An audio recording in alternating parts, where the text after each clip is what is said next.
Hey y'all, back with another DIY wallpaper in the RV.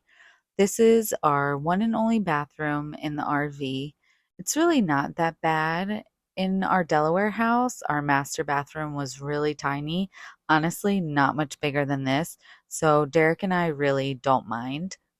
When we were looking for an RV, this is one of Derek's requirements was having a big enough and tall enough shower so he wasn't banging his head every time.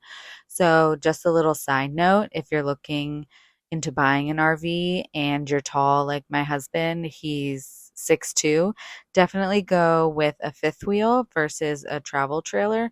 The fifth wheels have higher ceilings, which is why we decided to go that route. Anyways, back to wallpapering. I actually had this wallpaper for a few years. I originally wanted to put it in our laundry room at our house with some floating shelves, but I could never bite the bullet and do it because I knew we weren't going to be in the house much longer.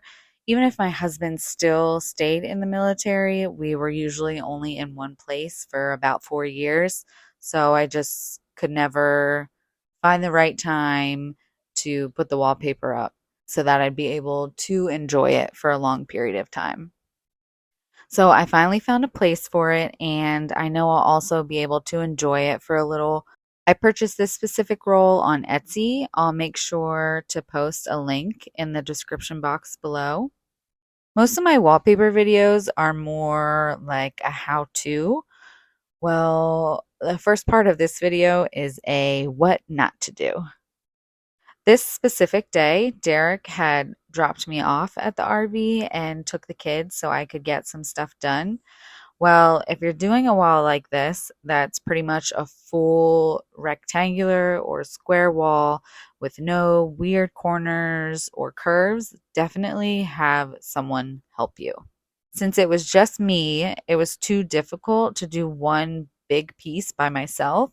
So I cut it up into smaller pieces, and that was not the best idea. It doesn't look horrible, but it was really difficult, especially with this pattern wallpaper, because I had to try and line up all the different shapes, and it just started to become really difficult.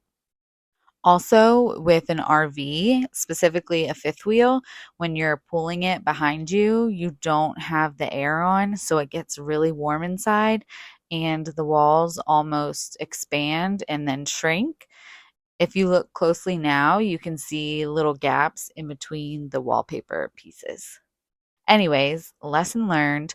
During this whole process, I was trying to let go of the idea of perfection and just focus on getting it done, making it look presentable, and just focusing on the fact that my family was going to enjoy it and like it no matter what, despite all of the little imperfections. So, in learning that lesson from day one, I waited until my husband was there to help me the next day. It was seriously so much easier and it turned out great. Here's some teamwork for y'all to watch.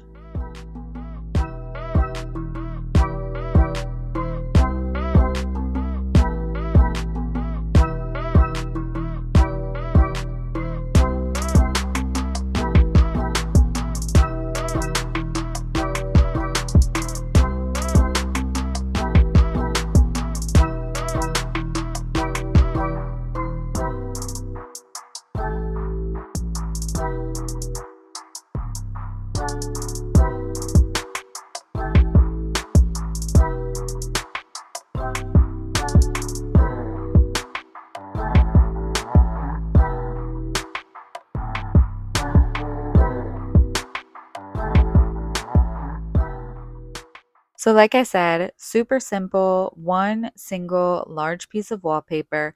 Trim off the top with whatever tool you're using. I think this is the first video that you see me using this spray adhesive. I didn't need it on the kitchen walls because of the type of wall I was applying it to. Most of the walls in the RV are like a textured wallpaper. So, with the texture and the changes in temperature, I just used this spray adhesive when I needed it to make sure the wallpaper stuck well and wasn't falling off all the time.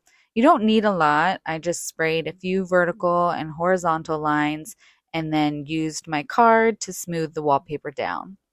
Thank y'all so much for watching. Don't forget to subscribe, like, comment, follow us along on Instagram, and I'll see you next Wednesday for the next video.